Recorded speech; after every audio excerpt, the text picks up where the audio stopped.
host today's awards. I would first like to acknowledge the Arts Commission Chair, Steve Allred of Montpelier, our Vice Chair, Diana Livingston-Friedley, who joins us online from Pocatello today, our current and former commissioners, both here and in person and online, our award recipients, and honored guests who join us, in fact, from all over Idaho. Now, the Governor's Awards are made possible with the generous sponsorship of Sunshine Minting Incorporated, so thank you, Sunshine Minting.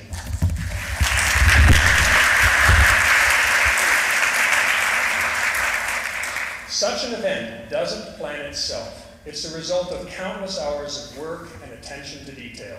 I wish to thank the commissioners and staff of the Idaho Commission on the Arts and the board and staff of the Idaho State Historical Society and of the Idaho State Museum, led by Idaho Historical Society Director Janet Gallimore. You're here, aren't you, Director Gallimore? There you are. And the Idaho State Historical Museum Administrator, Liz Hobson. Are you here, Liz? No, she's probably doing her job. Now, I have the distinct honor to introduce the Governor and First Lady of Idaho, Governor Brad Little and First Lady Teresa Little.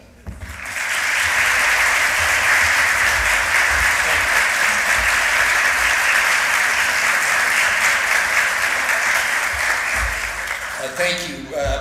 Everyone, please join us in the Pledge of Allegiance. I pledge allegiance to the flag of the United States of America and to the republic for which it stands, one nation under God, indivisible, with liberty and justice for all. Thank you.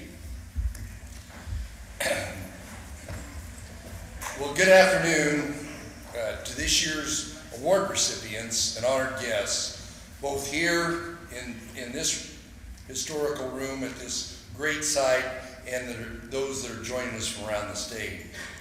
It's appropriate that we celebrate the Governor's Award in the Arts at the Idaho State Museum, where stories of Idaho's land and people are told for future generations. So who tells these stories? You all do. You create artistic legacies through inventiveness, aspiration, and through reverence for history and tradition. These legacies are our stories, the stories we tell future generations so that they'll know who we were in our time.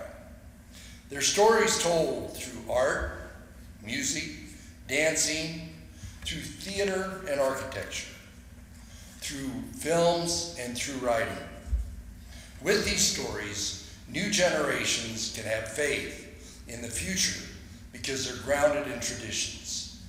They live on through the masters of their crafts, through language, dances, regalia, ballads, corridors, through bead and quilt work, through saddle and hat making, through rawhide braiding and silver engraving, and yes, through Norwegian rose mauling, and so much more. We're here today to honor those who create the work, who support and present the work, and who teach it to our children. Speaking of beautiful stories told in song, please rise as soprano Leslie Malden performs the Star-Spangled Banner.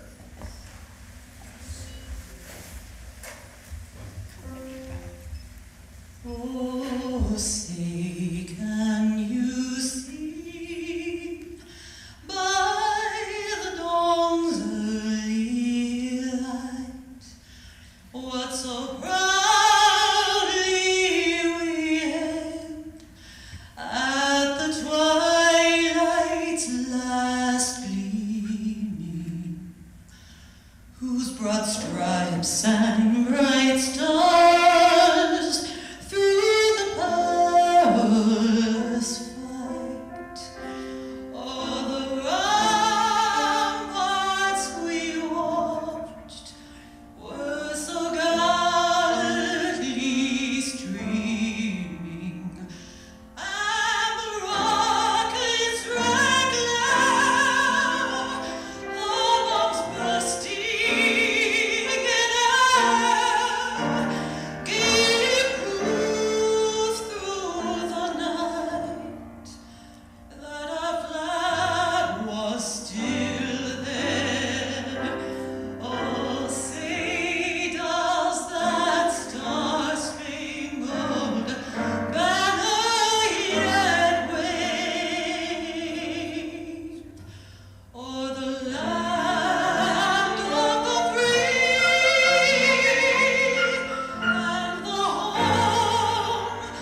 Leslie and Sean, that you and that beautiful piano make such a great addition. We're very thankful for that Weber grand piano from his presence here. The Governor's Awards in Arts were established in 1970 by the Idaho Commission on the Arts to stimulate awareness of the arts throughout Idaho. Nearly all states have such awards now, but Idaho was among the first to establish them. They are held every 2 years. Today's awards ceremony is special. We postponed it 1 year, you might know why, so that we may hold it in person in Idaho's beautiful State Historical Museum, befitting Idaho's highest honors in the arts. And of course, we recognize that many of our friends cannot be with us in person. So to enable their full participation on this special occasion, we're live streaming today's ceremony so that friends and family across Idaho may applaud this year's honorees. Since the inception of these awards, Idaho has always bestowed a silver medallion engraved with the recipient's name on the reverse. Altogether, there have been 243 distinguished Idaho recipients of this medallion. The original medallion was designed by Curtis Nelson, a now retired University of Idaho art professor who is also former chair of the Arts Commission. Then in 2004, the medallion was redesigned by artist Elizabeth Wolf of Boise. The Idaho Commission on the Arts itself was established by the legislature in 1966 at the urging of Governor Smiley. It is Idaho's primary cultural agency and represents the state of Idaho at a national level. The Commission strives to stimulate the study, presentation of the arts, and to support public participation and expression of the arts. And now, it is this year's a recipient in the Governor's Arts Awards. The first category is Excellence in Arts, and this award recognizes individuals or organizations that have demonstrated an exemplary degree of artistic excellence. Michael? Yes, sir.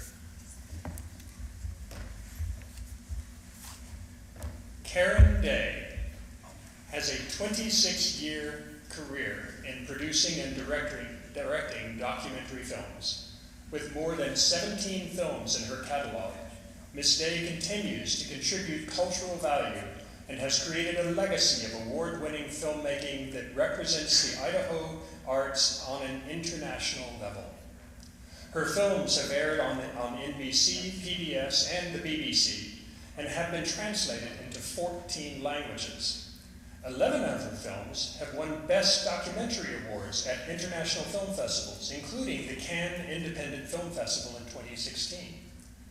Her documentary work focuses primarily on social justice and humanitarian issues, through which she represents Idaho at the very highest standards. Karen was nominated by Lisa Sanchez.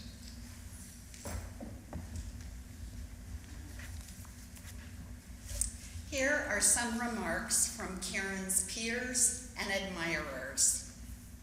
Karen is committed to working with and mentoring local talent, which has contributed international credibility to the Idaho filmmaking community. She radiates warmth and confidence while demonstrating imagination and decisive leadership.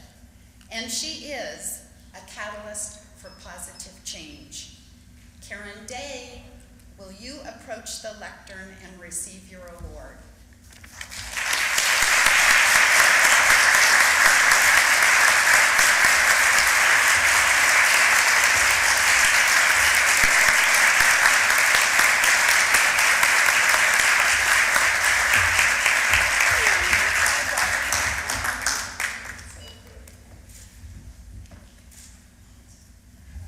Stand together here. Karen, will you stand?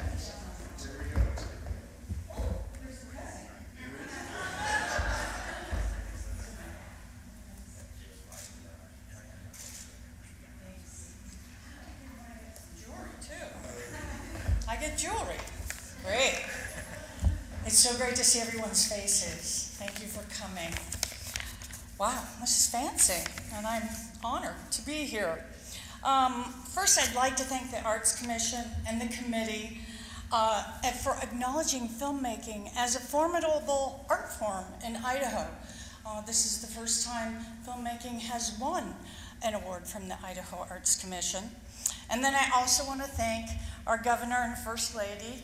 They've been up for the award because they did contribute to the choices, but also because they've been so supportive in my career. They've come to several of the premieres of my films, and they've also allowed me into their life several times to take pictures for my magazine, Idaho, and give readers a chance to see what their life is like. That is my day job. I'm the publisher of Idaho Magazine, and as all artists know, you gotta have a day job because being an artist isn't really a job, it's just a pain you can't live without. And I wanted to say that reminds me of how I got here as a filmmaker. It reminds me of Nell Shipman, who was the very first filmmaker here in Idaho. Over 100 years ago, there was a display for her in the Trailblazing Women here at the Idaho State Historical Museum.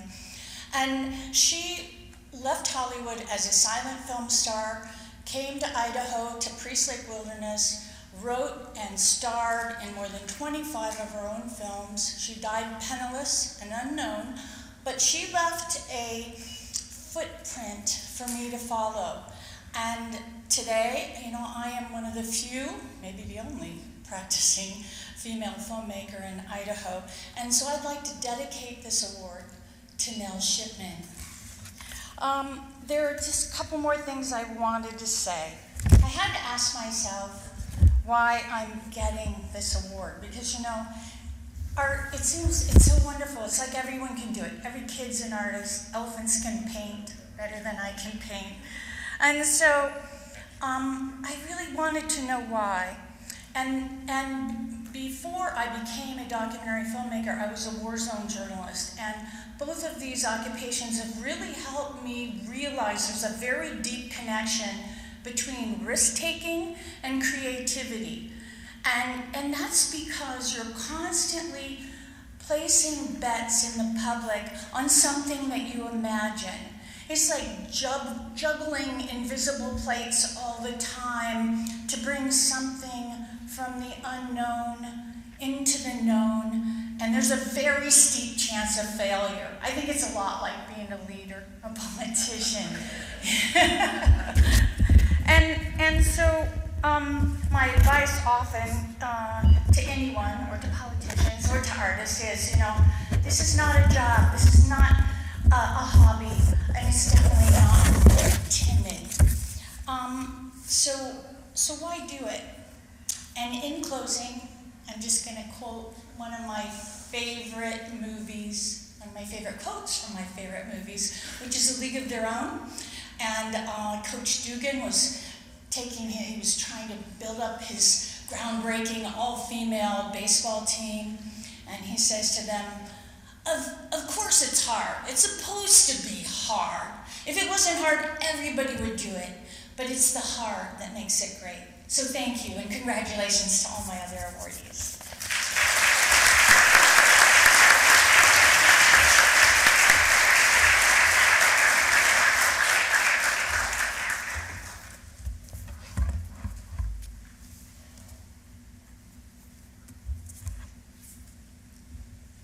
Tavish Romario is a professional Latin ballroom dancer, instructor, and community leader who has dedicated himself to freedom of expression through the art of dance. Tavish was born in Karachi, Pakistan. His early interest in artistic expression was discouraged at every turn, often with a heavy hand. But instead of giving up, he fought for many years to extract himself from such an environment. So at great risk, and with a determination which many of us can only aspire, he left his family and home to start a new life of freedom and fulfillment in the United States. He's been living his life's passion for dance ever since. His studio, Idaho Dance Sport, is the hub of Latin ballroom dancing in Boise. And with his wife, Lori, he continues to train in Latin ballroom dancing with constant learning, travel, and training, including with such world-renowned coaches as Anna Kavalova and Eugene Katsevman. I hope I pronounced that right. He competes professionally in Latin dance around the United States as well, and took third place in the Open Pro-Am Championship at the United States Dance Sport Championships in Orlando, Florida in 2019. Certainly, Tabish shares his knowledge and love of partner dancing with many, but he also shares a message of hope. His clients benefit on many levels from Tabish's unique life experiences and perseverance towards artistic excellence.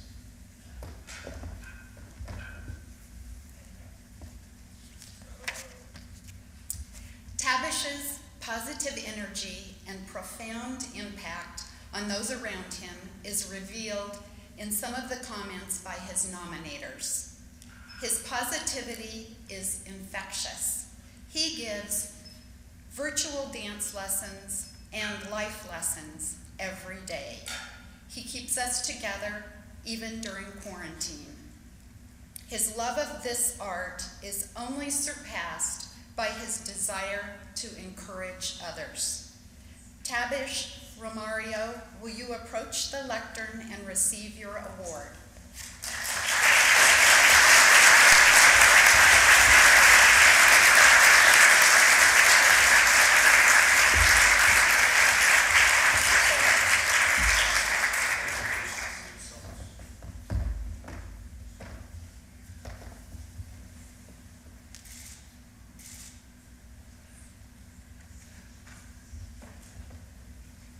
To say something? Okay. Well, thank you so much, and thank you. I am grateful from the innermost, deepest part of my being to so many people that I can't even count today. So I'm thankful to all the strangers in my life that became my friends and family when I didn't have a blood-related family. And thank you to loving and generous Governor and First Lady for shocking me with this award. Yes, because I'm standing here in disbelief, really, because when I received this award, I was shocked, inspired but shocked that they did not see all my failures in life. But then I wondered, well, maybe that's what they saw. Yes. Well, I'm here today also because I quickly want to share something with you. And because I don't have very much time, I was told, so I must get on with it, right? Okay. Well, my childhood and early teenage years were spent in a very conservative and closed family structure and a society which was driven by the fundamentalist teachings of the religion of Islam.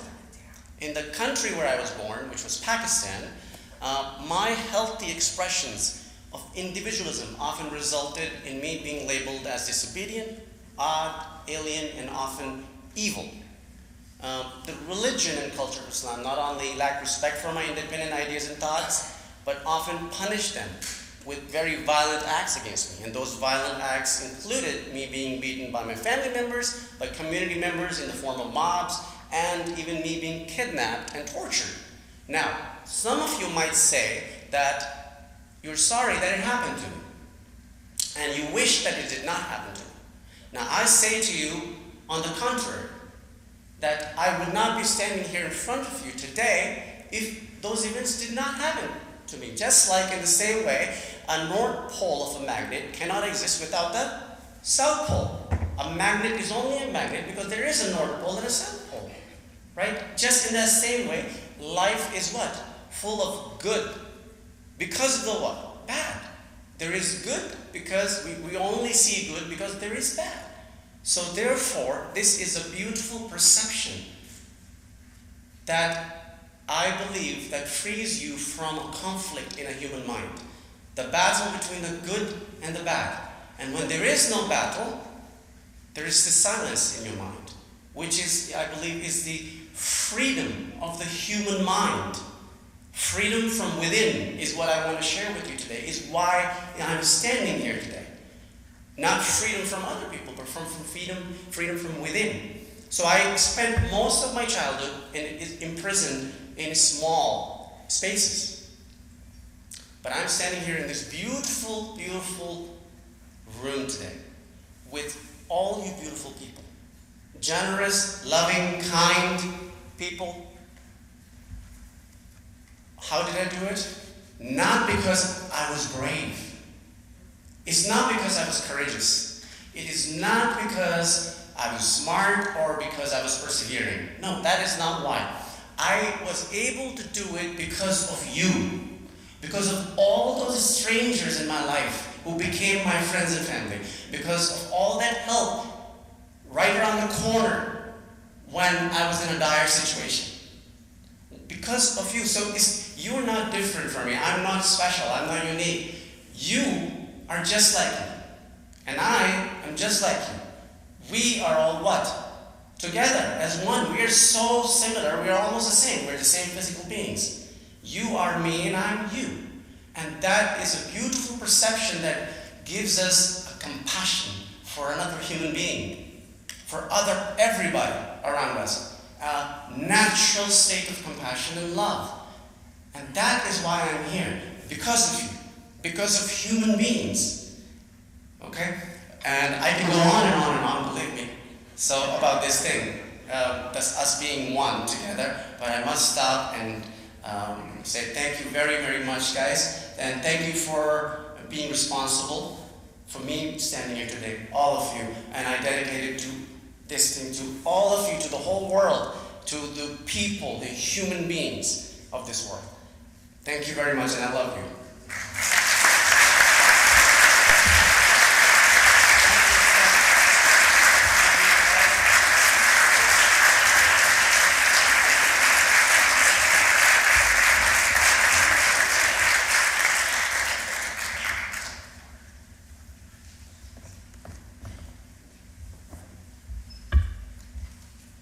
Randy Van Dyke is an accomplished and widely collected painter. As a painter, in his attention to detail, in his trompe-l'oeil technique, and in his introspective narrative quality of his paintings, we see the mark of an aesthetic master and a master craftsman. Randy was the 2019 recipient of the Boise Mayor's Award for Excellence in the Arts because of his long-term contribution to the arts community and his role in making a thriving downtown Boise with his gallery and frame shop. After all, arts are not just good for business, arts are business. Randy was nominated by Laurel Rao and Cassandra Schiffler.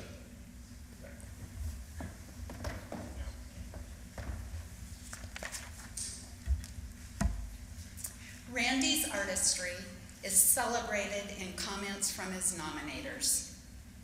Randy's new recent work demonstrates his ability to always learn in life and in his art. The delightful, upbeat, whimsical humor of his art is a breath of fresh air in these trying times. Randy Van Dyke, will you approach the lectern and receive your award?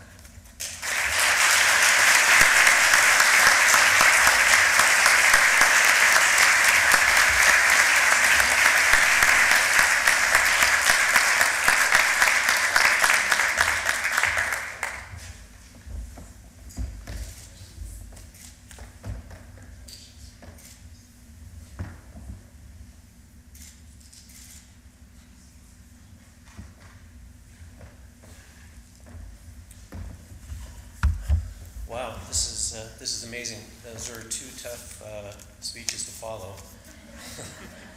Very inspirational. Mine will be much shorter. I would like to thank Governor Little and the First Lady and the Idaho Commission on the Arts for their unwavering support of the arts and for this amazing honor. I also want to thank Laurel for nominating me and all the commissioners who supported that nomination to get me where I am here today.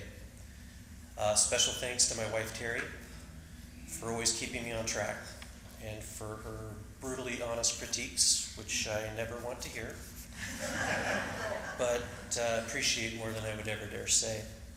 My heartfelt thanks to my kids for their understanding and endless support during this journey. Natalie is here. I also want to acknowledge my parents and my family for supporting my artistic ventures from a very early age and believing in me even when I didn't believe in myself. Thanks, Mom. Lastly, I'd like to say that receiving this recognition is extremely humbling, but especially to be notified in 2020, our first COVID year. During these uncertain times, we are all reminded of how important our connections to other people are. Aside from the physical connections, as artists, we express ourselves through dance, through film, through visual art, just to name a few. In this way, we're all connected, the creator and the viewer, to the same human experience. Thank you again for connecting with my art and allowing me to share it with you. Congratulations to all the other amazing and talented people honored here this afternoon. Thank you.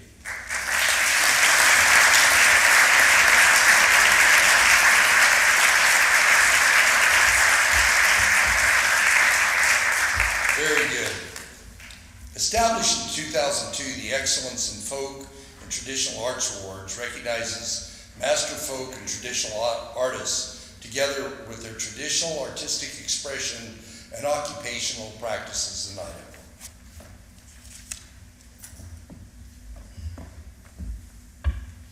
Joanne Hultstrand is a master in the art of Norwegian rosemalling, the decorative folk painting of Norway. Joanne has shared her talents as an artist, teacher, and mentor with many students and fellow rosemallers over the years. Her enthusiasm and love of Norwegian heritage has reflected her life's journey and her painting. She turned what started as a hobby into a professional business, selling her painted pieces by commission and at shows and festivals. She's mentored apprentices, given painting demonstrations, and taught rosemalling at schools and community centers. Her rosemalling has been featured in a variety of publications, such as Horizon Air magazine, and in the Idaho Statesman and Idaho State Journal newspapers. And Joanne was nominated by Cheryl Seath.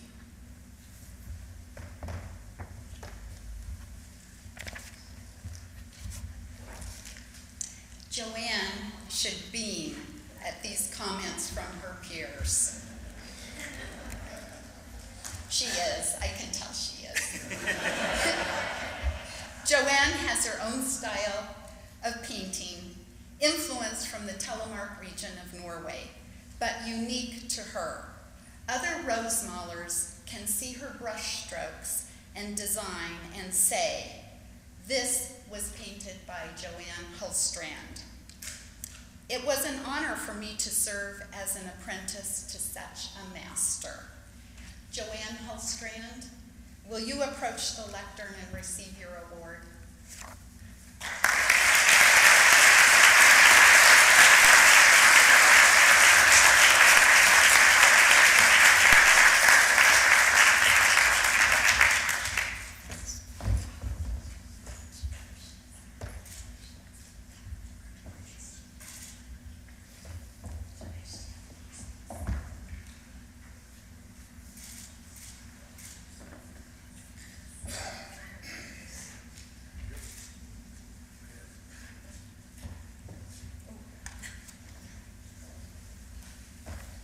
God dag allesammans, och det är så gott att vara här idag.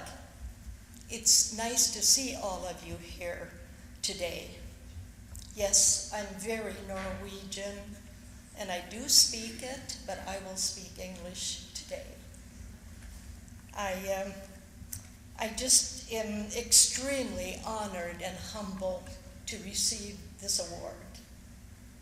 It's a dream come true when you start out thinking this is going to be just a hobby, and all of a sudden it turns into a business. And it has been just a journey that's been incredible for me.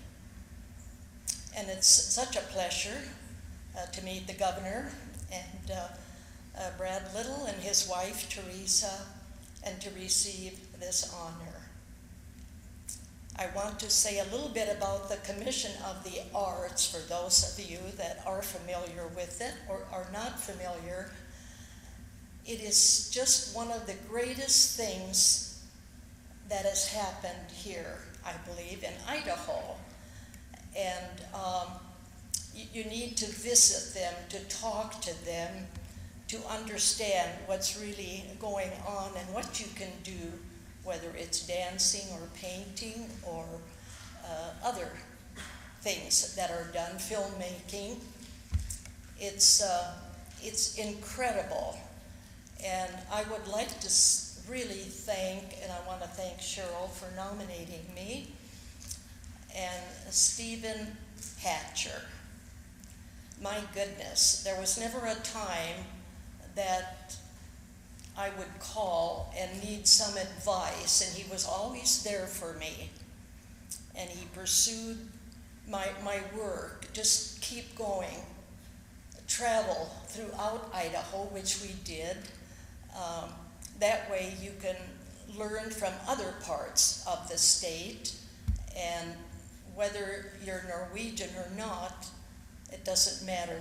Everybody loves painting and loves rose mauling. And Stephen never said, don't call me, I'm too busy. I have other things to do.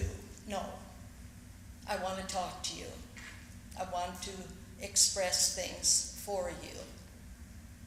And another person, and he's the director of the folk art and traditional art, Stephen. And then another person that has just been so helpful is Michael. And he too would never say, well, I'm very, very busy today, so could you call me another time? And I'd ask silly little questions. Maybe this Norwegian from a little farm in Wisconsin just didn't realize you just don't call somebody any time of the day, maybe. Probably should make an appointment. But they were so generous, so honest, so open, and loved my work.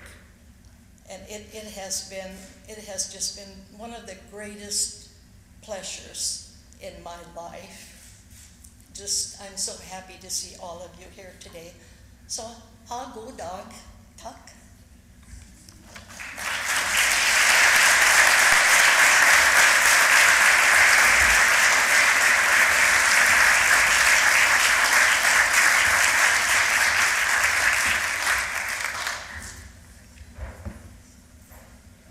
Nancy Martini learned her craft traditionally through a series of mentors, through apprenticeships, and through hard work. Her father first introduced her to leather by teaching the basics of carving belts, wallets, and purses. In the late 1980s, she met Dale Harwood, who later, in 2008, would go on to earn the Idaho Governor's Award in the Arts and the National Heritage Fellowship by the National Endowment for the Arts. Now, that meeting kindled a lifelong creative friendship that continues to this day.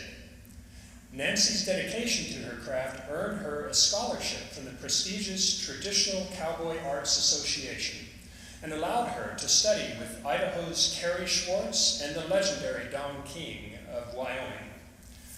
Well into her fourth decade now of leatherwork, Nancy is now the mentor herself, and she inspires multiple generations of saddle makers. Nancy plays a pivotal role in the Art of the Cowgirl, an organization that celebrates cowgirls and their artistic contributions to the Western lifestyle. Here in Idaho, Nancy helped develop the first Idaho Cowgirl Congress, an event that gathered women bootmakers, silversmiths, contemporary Western painters, and leather workers for workshops, presentations, and an exhibit. Nancy continues to study, create, mentor, and inspire others from her home studio on a 130-year-old family cattle ranch in the Peshimoroi Valley. I hope I pronounced that right. Peshimoroi? Okay. And Nancy was nominated by Morgan Buckard.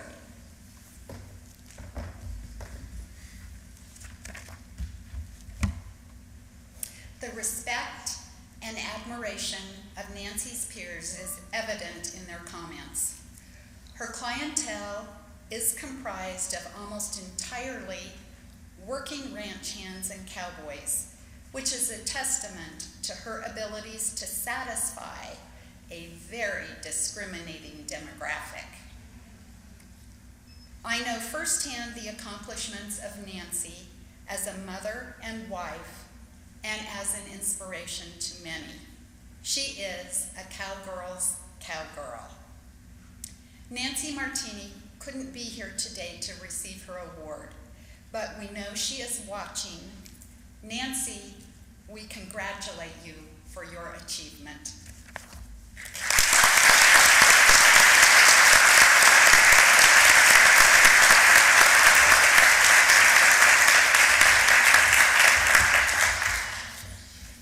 Nancy, I know some people who put every bit of their income into your industry, so congratulations.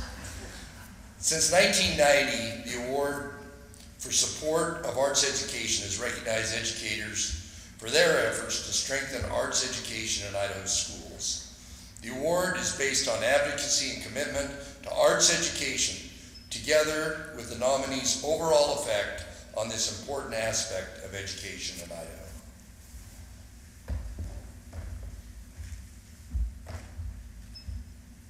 John Anderson has been the Salmon High School music teacher for the past 14 years. During his tenure, he doubled and tripled the sizes of the musical groups he teaches. Students want to be in his class. He's sensitive to the needs of his students and encourages participation of those who may be shy or less accomplished. Besides regular band and choir concerts, he organized the stage band, and he teaches a popular classical guitar class courses in applied music. John has brought music to the forefront in Salmon, Idaho by his ability to inspire and motivate the youth of his community. And John was nominated by Hallie Proch.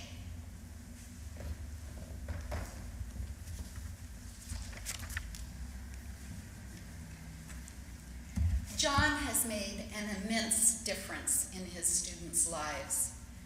John understood early in his time that an interest in music must start at a young age. So, he successfully lobbied for a certified elementary music position and funding to support the elementary program. He is a motivator, an inspirer, an organizer, one who builds youth and allows them to see their potential and expects hard work from each of them. He is a great example of a true teacher. John Anderson, will you approach the lectern and receive your award?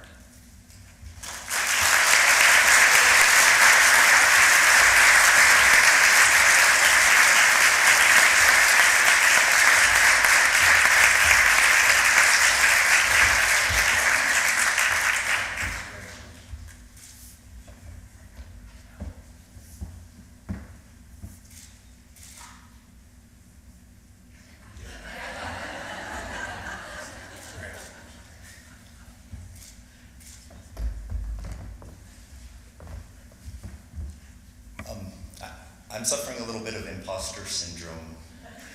I have the governor and first lady. My parents are here today, who are both excellent teachers in their own right, and Miss Kathy Stefani, who's the president of my Music Educators Association for the state. I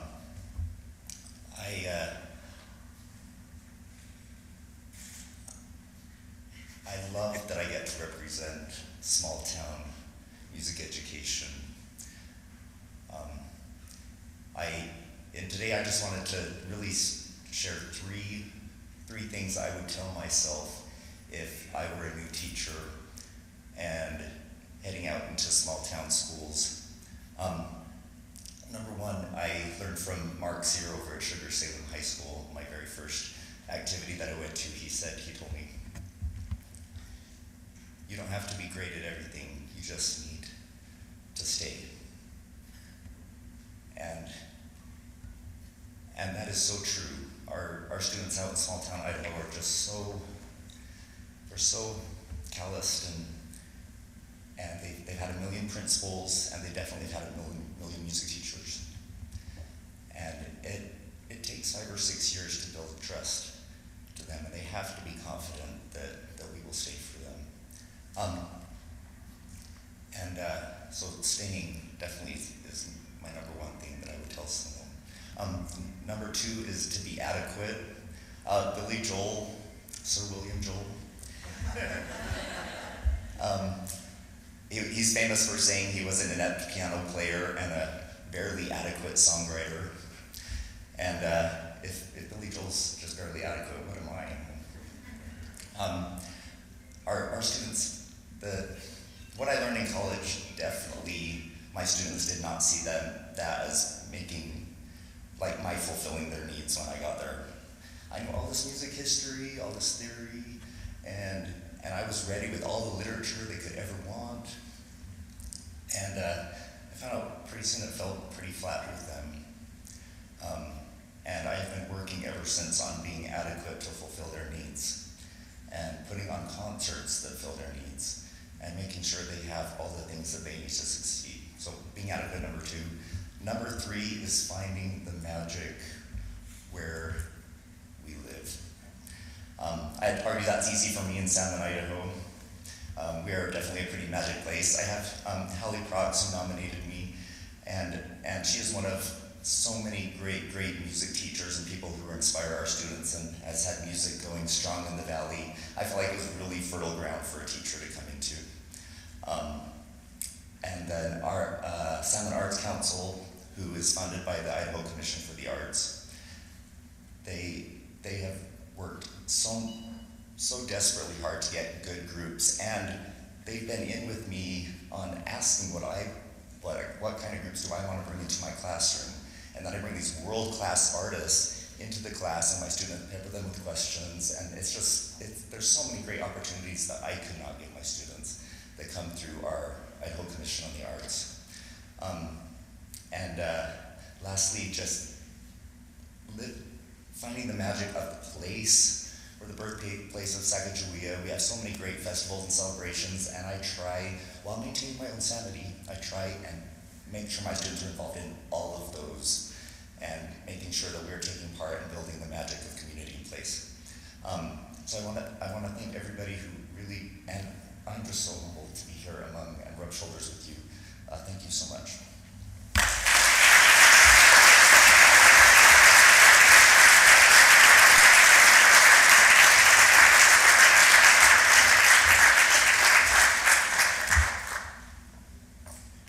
Michelle Shivalevsky has been teaching art in Post Falls for the past 19 years.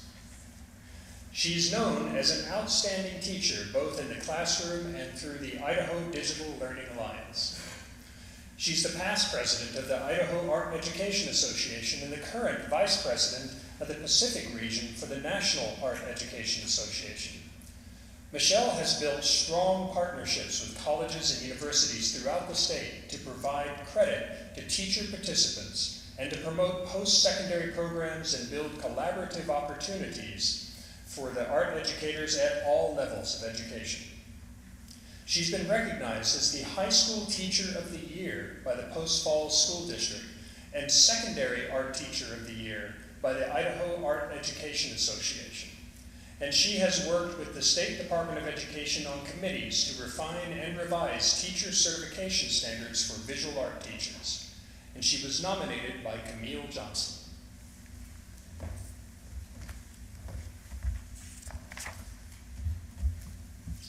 Michelle's dedication shines through her nominator's words.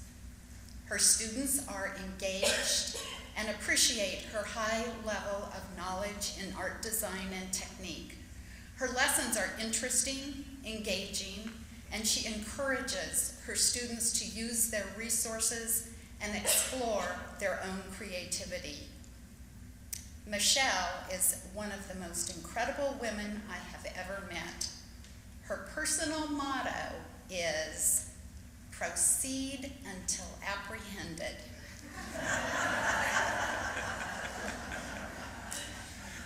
She is my hero, my friend, my mentor, and my rock. Michelle Shimolevsky, will you approach the lectern and receive your award?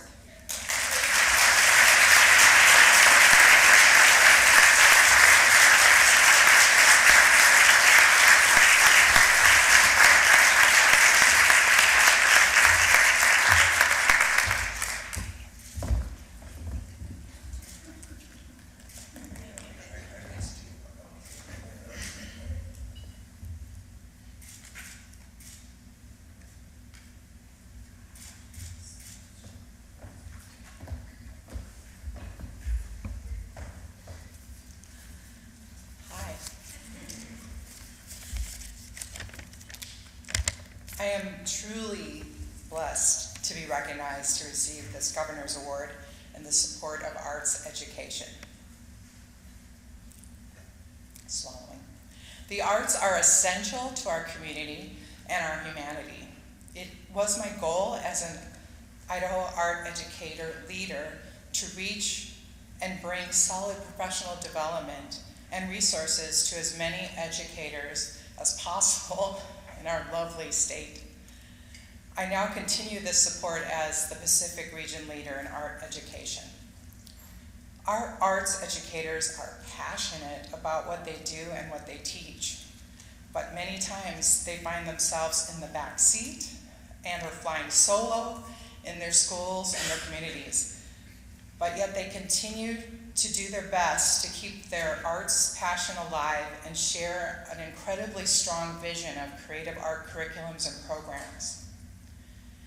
I was honored to work with many other passionate educators and creatives to bring our professional development around the state to small and big communities in hopes of supporting and mentoring art and all content area educators, because we all need art.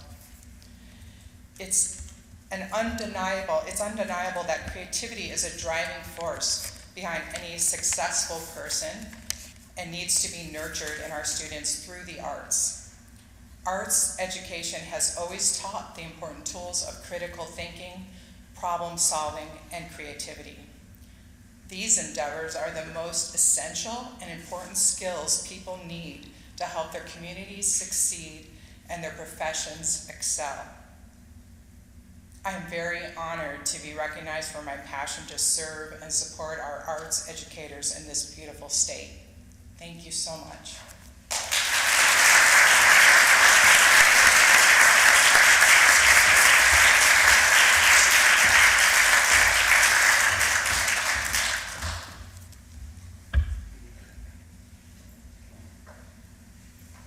Kathy Stefani of Moscow has been a music teacher in Idaho for more than 30 years.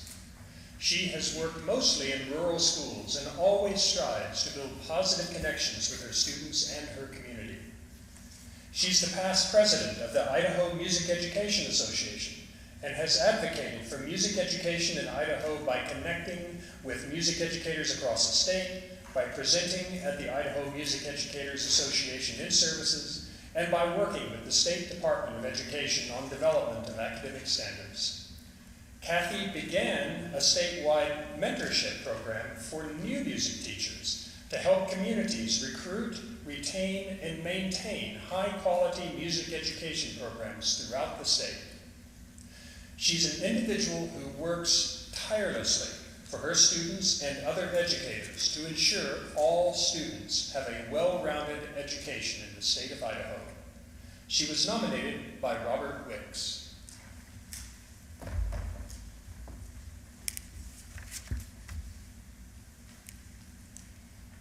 Kathy's experience as an educational leader shows in these comments by her supporters. Kathy has worked in partnership with the Idaho Association of School Administrators to fill music teaching positions in rural districts and to encourage ways in which a new music teacher can be supported so they remain in their positions after the first year. The arts teach us what it is to be human. Kathy is a shining example of that humanity. Kathy Stefani, will you approach the lectern and receive your award?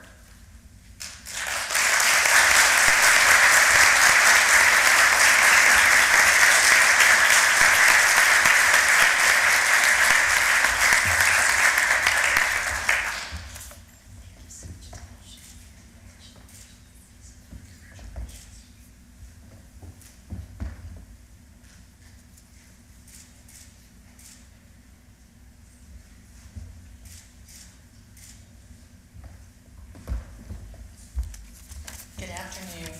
Please allow me to read some of my remarks because this is a little emotional. It's wonderful to be here.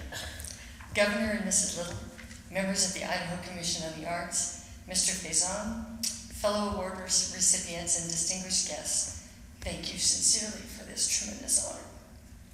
I was born and raised in Idaho, and to be recognized by our state leaders is most humbling. I've been in music education my entire life, teaching everything from kindergarten to marching band, recorder to tuba, choir to history of rock and roll. I've loved it all and learned so much from my students and colleagues.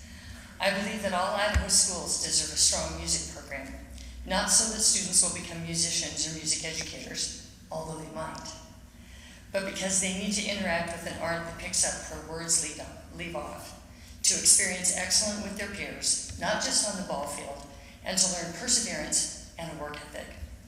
It's been my pleasure to serve as president for the Idaho Music Educators Association for the last 6 years, with 2 more to go. In 2019, we initiated our first mentorship cohort, hoping to support and retain first-year teachers in their teaching assignments in our state and in the profession. Research shows that by the end of the 3rd year, 60% of our music educators will leave the classroom permanently. It's our responsibility to help turn that tide. We are in year 3 and have tripled in size from the first, providing a statewide kickoff, free professional development credit, free conference registration, and a number of free resources and opportunities to support our new colleagues. And we're hoping to develop projects that will place collegiate students in rural classrooms as part of their undergraduate work, giving them the chance to experience music teaching in rural Idaho. Our thanks to Rebecca Martin, Arts and Humanities and Gifted Coordinator at the Idaho State Department of Education, for joining with our vision and putting ideas into action. My new plan is to put a John Anderson in every classroom. Please allow me to thank the teachers and students in the many places I've taught: Cambridge, Council, Cottonwood, Grangeville, and currently McDonald Elementary in Moscow. Additionally, I'd like to thank Bob Wicks, President of District 2 Music Educators, and my colleagues in the North who are watching streaming live today. Thank you to my mom, sister, and my husband, my greatest supporters. And finally, thank you to Jeff and Kara, my own children, whom I always hope to make proud. And today I think they are. Thank you so much.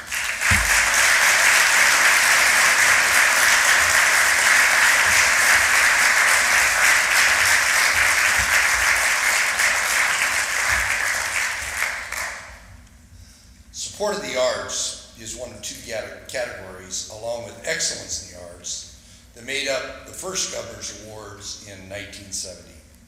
This award recognizes volunteers, businesses, organizations, or communities that have made significant contribution to the arts in Idaho. Michael.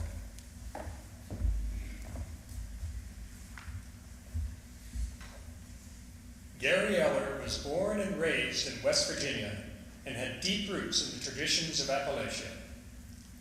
He's a banjoist and a bluegrass performer, songwriter, and teacher.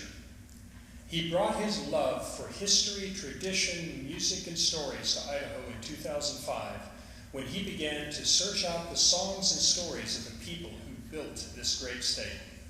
In 2009, he recorded and produced the Idaho Song Bag, a collection of songs based on historical Idaho people, events, and places. Gary performed these recordings with notable Idaho musicians such as Pinto Bennett and, I love this name, Dugout Big Zimmerman. Gary's continuing work led him to gather hundreds of Idaho songs and inspired the creation of the Idaho Songs Project. His nonprofit volunteerism is notable as well. While serving on the board of National Old Time Fiddlers in Weiser, he formed a team to renovate the dorm rooms of Slocum Hall. He organized an annual banjo camp and a number of other music-related camps that have been held at the contests and festivals since 2015. He's also a founding board member of Co-Opportunities, a nonprofit that heads up Weiser's Bee Tree Folk School and oversees the Simpson-Vassar Collections Museum. He was nominated by Sandra Cooper.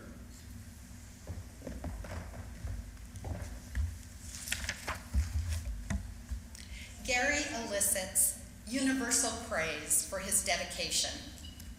Gary Eller is simply an amazing and outstanding person who has single-handedly documented, preserved, and performed a vast grassroots history of Idaho through song.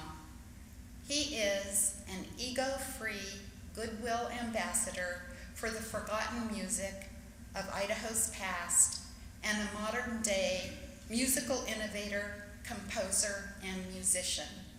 Gary Eller, will you approach the lectern and receive your award?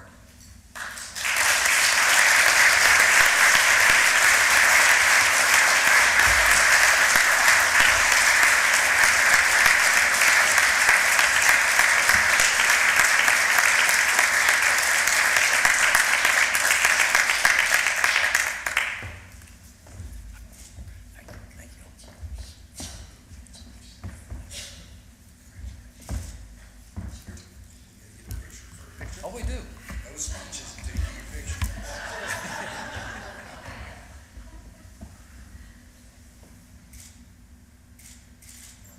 Now you can do your speech. It's hard to get it right. I think it's appropriate to start with a little story. In 1884, a young man of age 23 arrived in Emmett, Idaho, with $2 in his pocket and 2 sheepdogs. His name, within 2 decades, he became the Sheep King of Idaho. And he had 100,000 sheep ranging from Hell's Canyon to Woods River and from the Owyhees to Salmon River. And if I have my history right, that is the governor's granddad.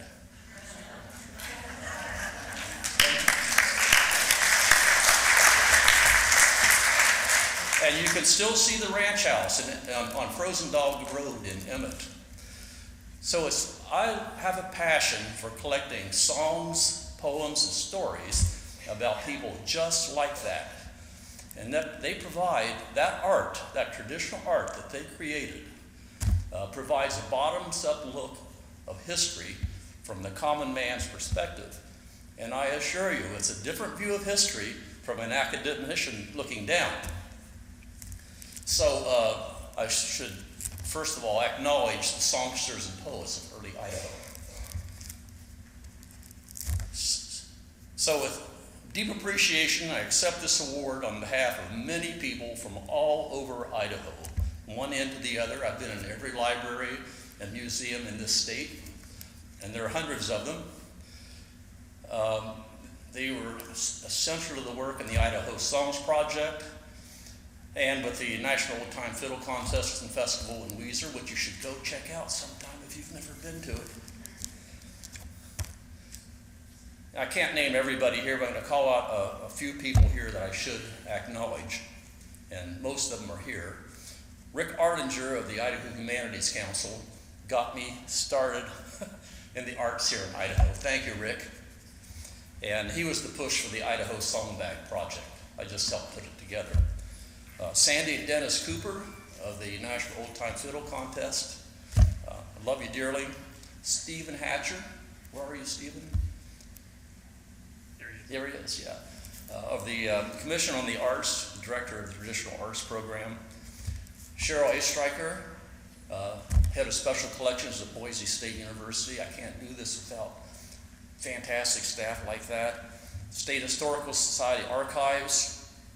and two personal friends, John Larson and Mark Quinton, who got me started in traditional music here in Idaho. And grants from the Humanities Council and the Commission of the Arts have been absolutely essential. A little bit of gas money goes a long ways in a project like this. And last but not least is my wife Terry, and my wife for 42 years and counting. And she gives me a lot of leash to go out and be away from home quite a bit collecting songs. It's been a great privilege to preserve this music for future Idahoans, including my 6-year-old granddaughter, Rady, who is a 6th generation Idahoan. Very proud of that. So I've got for the governor and the first lady 2 of my recent projects. One is called Strong Women of Early Idaho. It's amazing, the early women of Idaho, and how short the coverage of them is in history. And for the governor, stock handler songs and poems and stories of early Idaho, including some text about his grandfather and a couple of early sheep herder songs.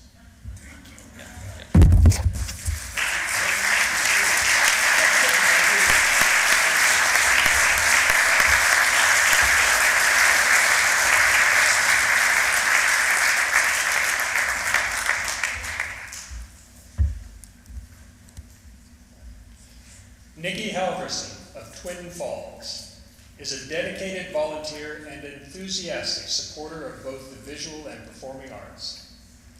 She was elected to the board of directors of the Magic Valley Arts Council in 2012 and serves as the chair of one of the largest art contests in the Northwest, Art and Soul of the Magic Valley, which showcases the talents of almost 300 artists every year during a 2-week event that engages thousands in the Magic Valley. Art and Soul provides an economic boost as well, as it draws tourists from all over Idaho as well as from out of the state. In addition to Nikki's involvement with the Magic Valley Arts Council, she served for 2 years in 2016 and 17 as a judge for both the regional and final competitions of the Danny Morona Performing Arts Scholarship Fund, a local scholarship fund that supports high school and college performing arts students in South Central Idaho. She's known as a drama mom for the Twin Falls High School Drama Department, providing assistance with productions by raising funds, providing food, and transporting participants to regional and state competitions.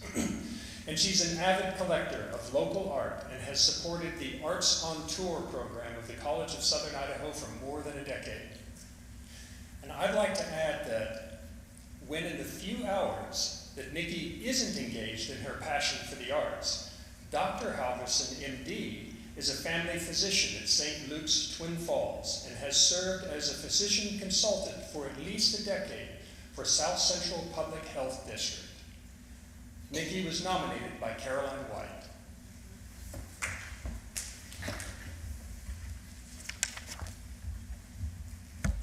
With such a civic spirit as both a physician and arts supporter, is it any wonder that Nikki receives much admiration?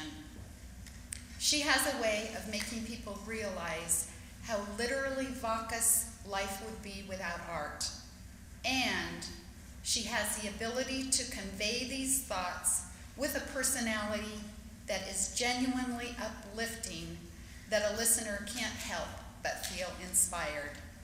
She is respected by artists who created masterpieces, business owners who served as venues, the staff and volunteers of the Magic Valley Arts Council, and the community at large.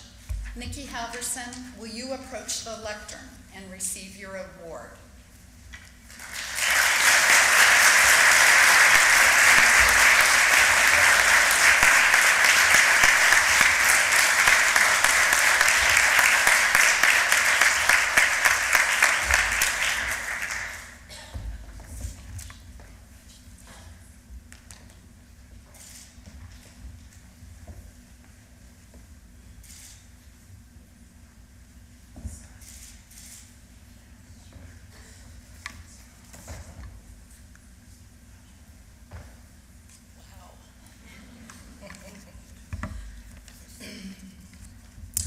Good afternoon. I'm honored to be here today with all these talented people to celebrate the arts in Idaho. Thanks to the ICA and the Governor's Office for considering me for this unexpected award. It's truly an honor to be recognized for doing something that I love. When I was in high school and college, I took several art classes and considered pursuing an art degree. My love of science and math won out, and I ended up going to medical school, but my love of both performing and visual arts was cemented during this time.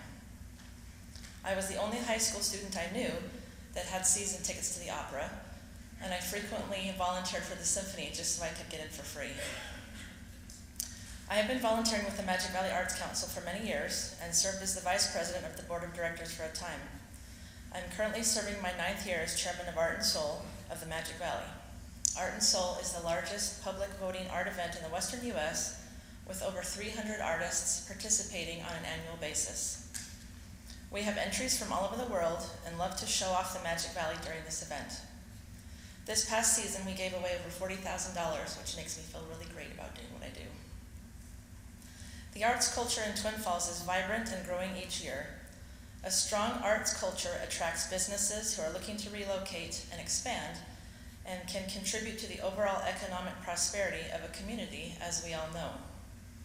There have been numerous studies done that clearly demonstrate the benefit of arts programs on long-term academic success, with higher graduation rates and test scores, as well as improved memory, increased self-confidence, better communication skills, and improved relationships in general. I'm thrilled to be here among all these creative artists who are strengthening our communities and making them more beautiful and prosperous. Thanks for the work that you do, and thanks to the ICA for continuing to improve arts access and education for all Idahoans. I appreciate the support that you consistently give the Magic Valley Arts Council and our other statewide nonprofit arts organizations. Thank you.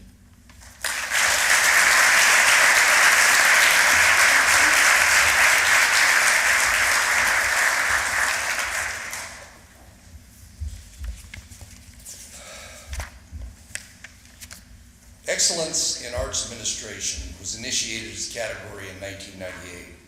It honors professional administrators and others responsible for the leadership of their own organization. Such recipients must demonstrate exceptional service, influencing the arts in their community and in Idaho.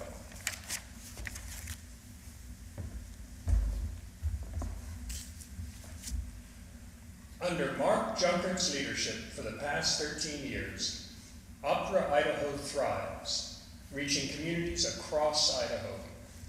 Mark directs and inspires a team of volunteers and professionals who fill not just theaters, but also classrooms, parks, and sidewalks with remarkable lyric voices.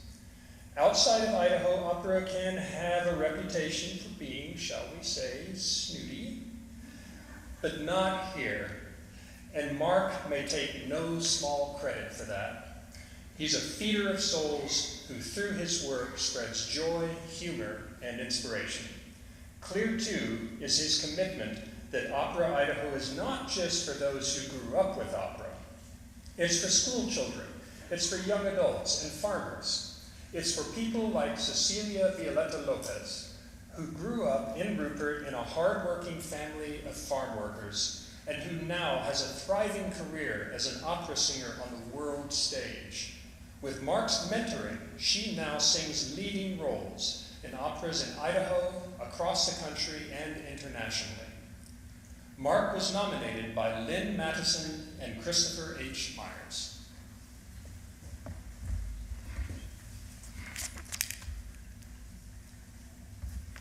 Mark's nominators praised his administrative, artistic, and personal leadership qualities. He understands the balance between the need to create art and the need to shape and lead a viable organization. It is rare to find a director who is so well versed in both sides of running an arts organization. Opera Idaho now has a young artist program enabling children all over Idaho to be exposed to opera and culture, something I never had growing up in Little Rupert, Idaho. Mark Junkert, will you approach the lectern and receive your award?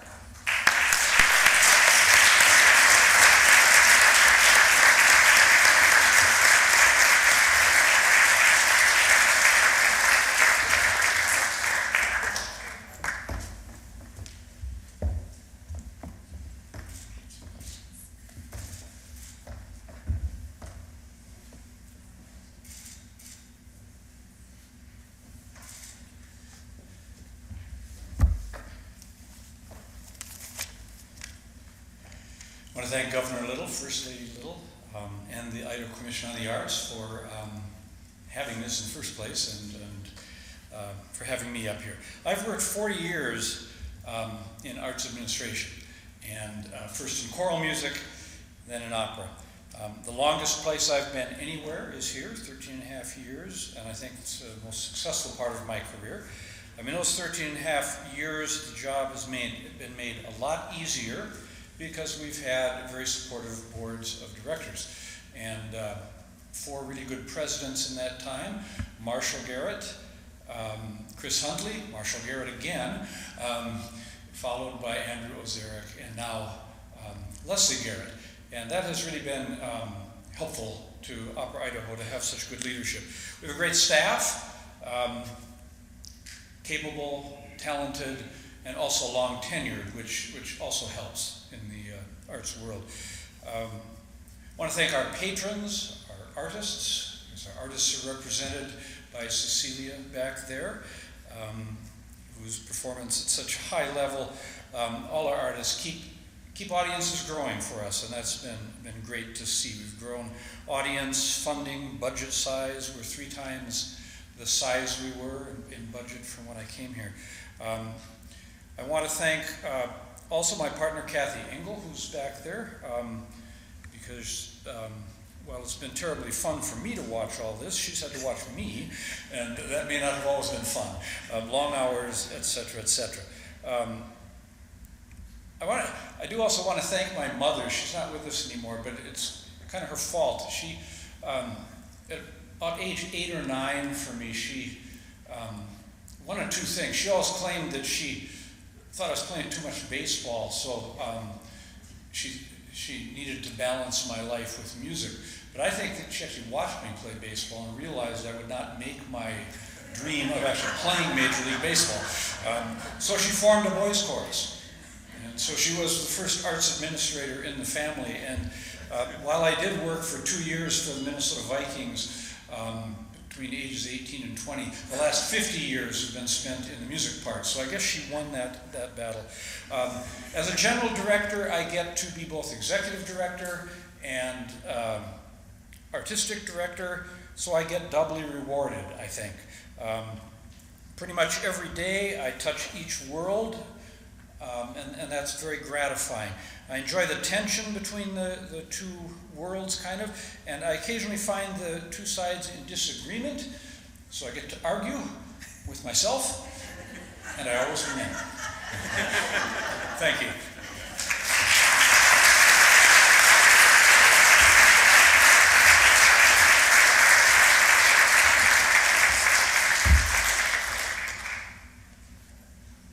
He's also really good at cash accounting. Undeterred, creative, and committed. These are a few words that describe Roger Rowley. For 16 years, Roger has worked tirelessly directing the University of Idaho's Pritchard Art Gallery in Moscow to bring outstanding arts programming to Idaho. Known as a brilliant curator, determined to bring exceptional art to small towns, Roger's efforts in 2019 brought the Swiss artist Zimun to create a site-specific installation in Moscow, Idaho. This exhibit more than doubled the attendance of any previous Pritchard exhibit and attracted people from around the United States. Along with bringing international artists to Idaho, Roger consistently celebrates local and regional talent and has developed traveling exhibits and shares them with the country. Pritchard's Facing the Inferno, the Wildfire Photography of Carrie Greer exhibit is currently touring around the country. In 2014, Roger organized the project that later toured Idaho, Lonnie Hudson 38-, the Idaho Fish Project, in which Hudson collaborated with the Idaho Department of Fish and Game to create paper casts of every native Idaho fish. And Roger's arts and education programs for Moscow area students are of exceptional quality.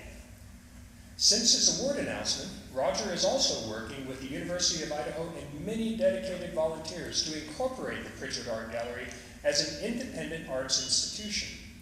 Given Roger's skill and expertise, we can have no doubt about the gallery's future success. And Roger was nominated by Sonia Ford.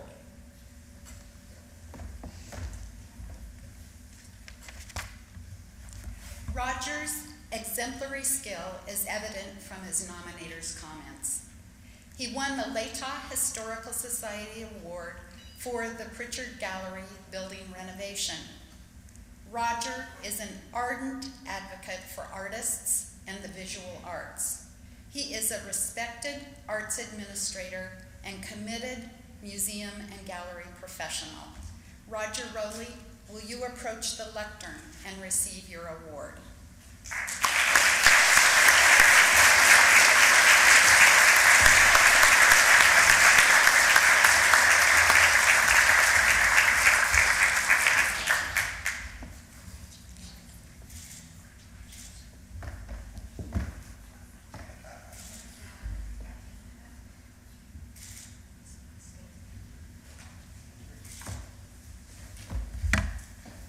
All right, Michael, as an arts administrator, I'll try and keep this on script.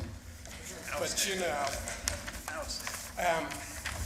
I think it's important to take a moment and acknowledge the power and importance of the words coming from my fellow recipients that have been truly amazing. To hear each of you and what you've had to say is inspiring. And Tadish, you go. Thank you. I'll always step aside for the voice of the artist. I wish to express my tremendous gratitude to First Lady and Governor Little, and to Michael Faison, arts commissioners, and the dedicated staff of the ICA for their tireless work on behalf of the arts in Idaho. To my parents for providing science, art, hard work, and integrity to me and my brothers. To my wife, Carissa, my life partner and best friend for 40 years. To our children, Honor and Ian, who bring new meanings to life every day. I'm grateful for having the privilege to work with 3 wonderful primary co-workers while at the gallery in Moscow, Nara Woodland, Lauren McCleary, and now Sonia Ford, my nominator. I'm very proud of what we've accomplished for the 15 years at the Pritchard Art Gallery. Now that we've created Moscow Contemporary, which opened its first exhibit 4 days ago, and now I stand here being acknowledged. I'm assuming it's for that, so that must be the quickest receipt of a prize ever in history. It's here to carry on the 35-year legacy of a great space on Main Street, and those co-workers either work for or are connected to Moscow Contemporary in some way. I take that to mean that I'm doing something right. I'm also thankful for the many artists, educators, board members who've shared the vision and carried what we've tried to do forward, and for the students and volunteers who have been critical to our accomplishments. Bill Bowler, his students, faculty, community members built one of the best exhibition spaces in Idaho. I am receiving this for my years as director for the Pritchard. I accept this award as a marker and a challenge for what Moscow Contemporary will achieve in the next 15 years. At a time when anger and hostility are on the rise, we need the arts ever more. Artists connect us through our shared humanity. Thank you, First Lady and Governor Little, for placing the arts at the fore of these awards. Thank you.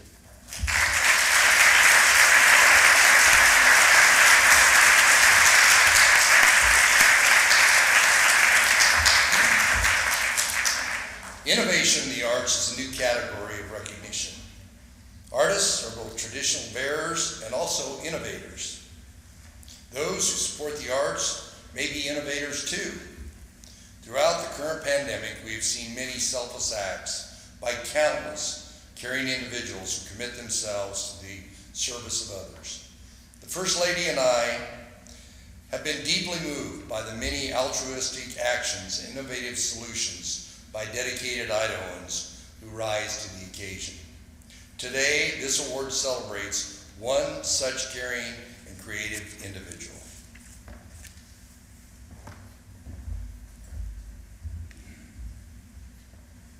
When COVID-19 took hold of our nation, Diana Thompson of Rigby, Idaho, witnessed all the music concert cancellations that resulted and their devastating effect on musicians and on their livelihoods. But she also knew that music has the unique power to bring people together. So she created the COVID concert series on social media, hoping just to reach out to a few hundred musicians and give them a place to play their music. But in no time at all, Diana's COVID concert series had over 20,000 members in more than 80 countries. The premise was pretty basic. Musicians could go to the page and click Go Live. They could then perform a set and interact with fans in real time. No payment was required by musicians or audiences, but musicians were encouraged to place links to their own PayPal or Venmo accounts so that audience members could donate to them if they liked the music they were hearing. Diana received messages from performers saying that they were able to pay rent and buy groceries from donations received through that site. And the participating musicians didn't need expensive equipment or elaborate sound stages. They could perform in front of thousands using a cell phone in their kitchen. Even though the page gained a global reach, Diana continued to focus on local Idaho bands by helping them set up events, working through the technical issues, mentoring them on getting the most views for their videos. And the site has thus far resulted in collaborations between Idaho artists and performers in Uganda, the UK, Australia, Costa Rica, and more. Without Diana's site and endless encouragement, these local musicians might have only been able to play for a very few people over the last 2 years. Because of Diana, they've been playing on a global stage. And Diana was nominated by her loyal husband, Todd Thompson.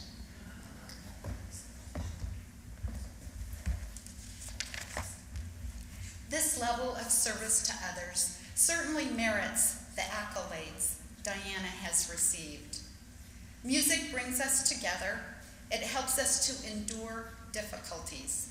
Diana's selfless effort brought a little light into our world during this extremely challenging time. I have known Diana's family for the entire 14 years I have been in Idaho, and I've known of their devotion to family and community and to the cause of justice. I also know Diana as a woman skilled in computer technology and as a talented and energetic writer and performer. Diana Thompson, will you approach the lectern?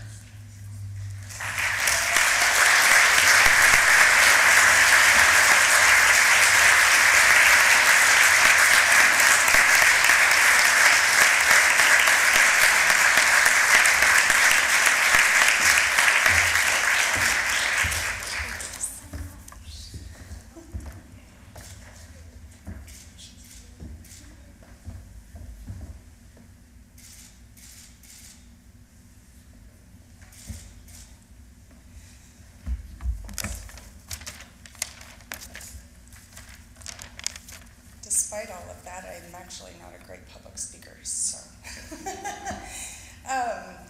I'd like to thank Governor Little and his wife, First Lady Teresa, as well as the Idaho Commission on the Arts for even considering me for this award. This is truly such a great honor. I would like us all to take a moment to think back on our lives. When times were joyous, music was there. When times were sorrowful, music was there. So it makes sense that in the early days of COVID-19, when we looked upon our futures with fear, the music was there too. When I started the COVID concert series on Facebook, it was intended to just help a few local musicians make their ends meet, because I knew that their venues were getting shut down and that they would soon find it difficult to support their families.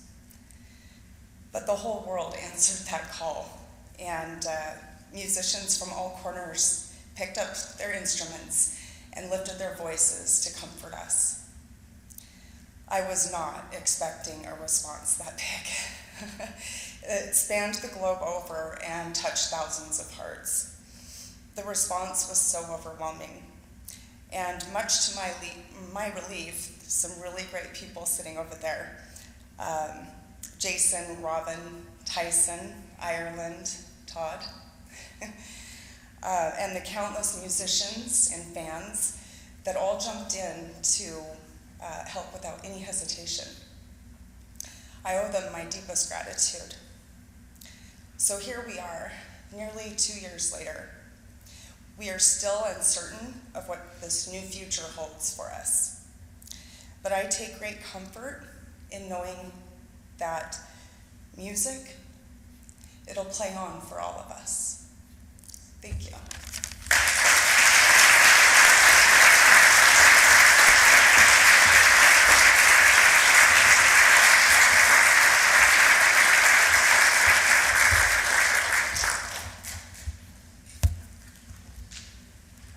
Our final award for today is for Lifetime Achievement in the Arts.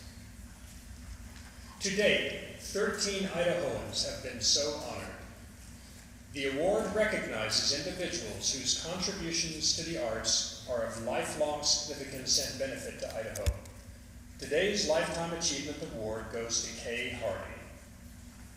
Anita Kay Hardy, daughter of Earl and Levane Hardy, has spent her lifetime in support of the arts in Idaho. She's helped co-found the American Festival Ballet, the precursor to Ballet Idaho. She has dedicated 50 years of service in support of the Boise Art Museum, serving on the board of directors and many committees, and providing both financial support and gifts and loans of spectacular artwork.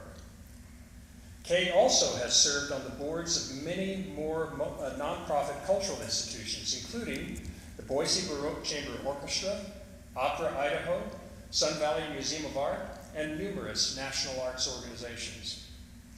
She's also served on the commission of what is today the Boise City Department of Arts and History, and in 2007 was recognized by the City of Boise for her contributions to the arts with the Mayor's Award for Support of the Arts. She served as a gubernatorially appointed commissioner on the Idaho Commission on the Arts for 14 years, and for 5 of those years as the commission's chair. She has supported the arts in higher education at Boise State University and the College of Western Idaho, and is the force behind Boise's architectural jewel, the Egyptian Theater. Her family rescued this treasure from demolition in 1978, renovated it, and has ever since put it to use as a community asset, as the historic linchpin in downtown Boise, and as a beautiful performing arts venue. She served on the Hemingway Legacy Initiative, donated and endowed art in the Idaho Botanical Garden, and with her husband Gregory Kaslow, extended generous art support through the A.K. Hardy and Gregory Kaslow Philanthropic Fund of the Idaho Community Foundation. Kay Hardy was nominated by Terry Shoresman, but let me add a little something here. Finally, I would like to add a personal note just to say how much I admire personally and respect Kay Hardy. And certainly for her commitment to community, but also for her decency, integrity, and strategic smarts, both in business and in civics. And I know I speak for all who know them when I extend that admiration also to Kay's loyal husband and partner in all things, Gregory Kaslow.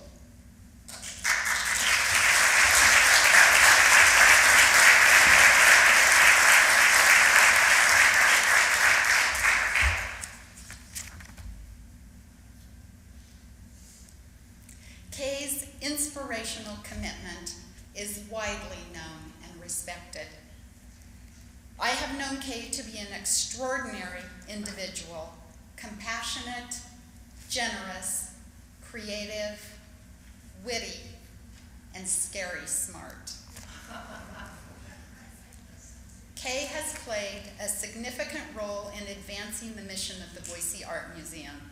Her brilliance and positivism contributed to the museum's governance practices, and everyone valued her expertise and wisdom. Kay Hardy, will you approach the lectern and receive your award?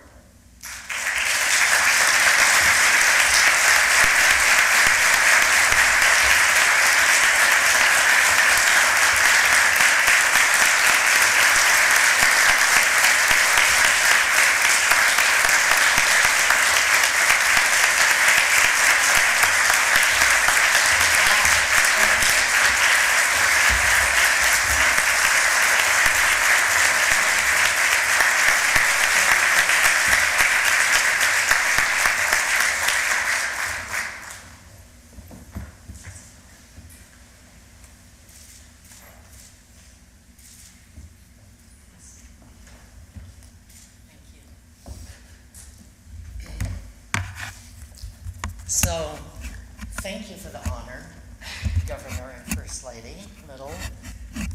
And I am so inspired by all of your stories. I love the fact that we can come together, all of us, in friendship, love, and support of the arts, and create a community here and in each of our individual worlds across Idaho.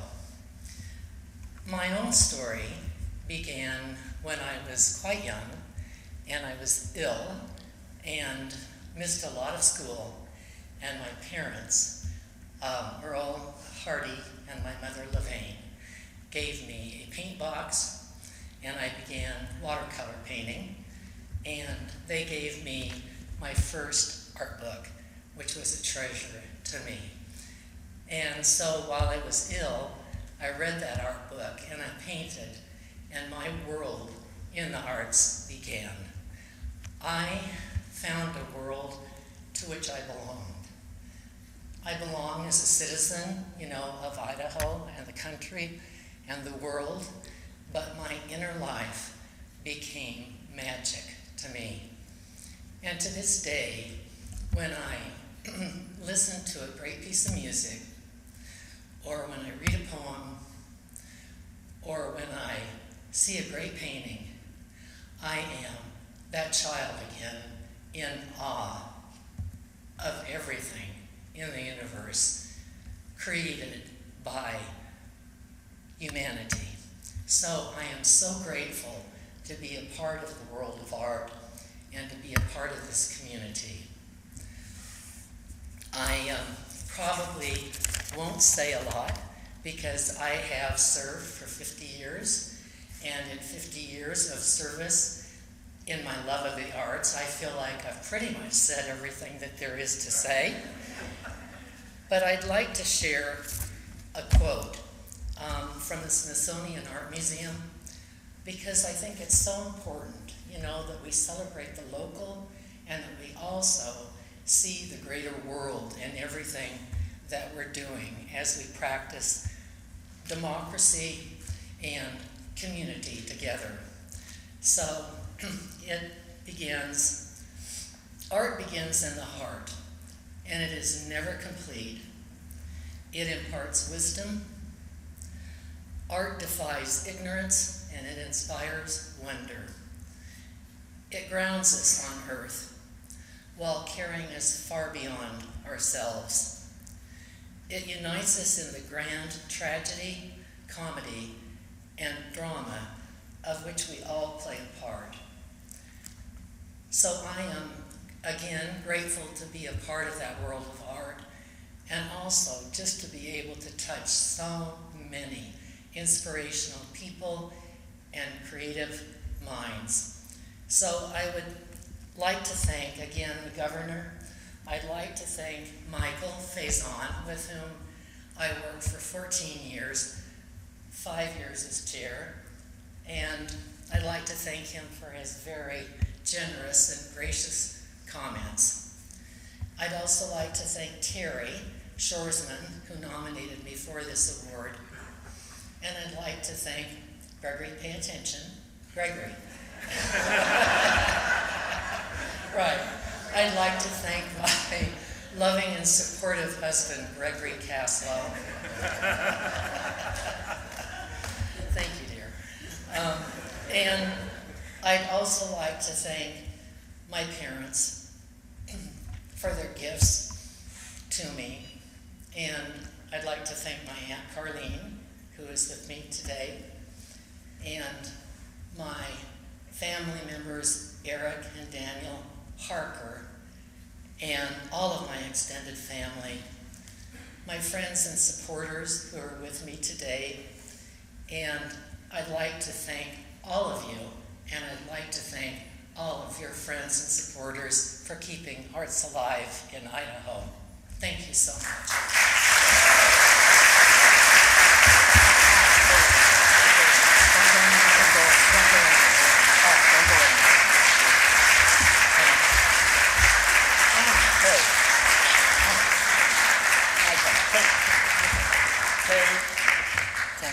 Sure. I mean, just once. Yes, just one. Right, okay. There you go. Okay, good. Okay, on behalf of the Arts Commission, we also want to honor you for your service to the Commission. It's exemplary. It was my first year here. I was the one who had the privilege of letting you know the governor had appointed you to the Commission.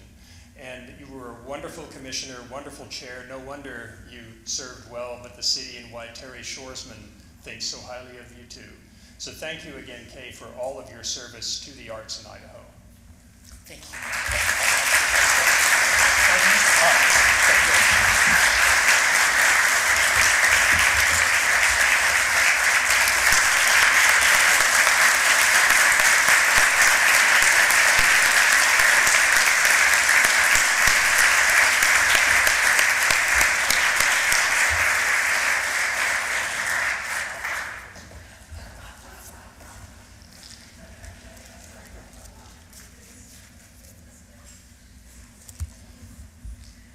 As the Governor's Awards in the Arts conclude today, let us recollect that in 1970, Governor Samuelson honored 8 Idahoans in one arts institution with the first Idaho Governor's Awards in the Arts.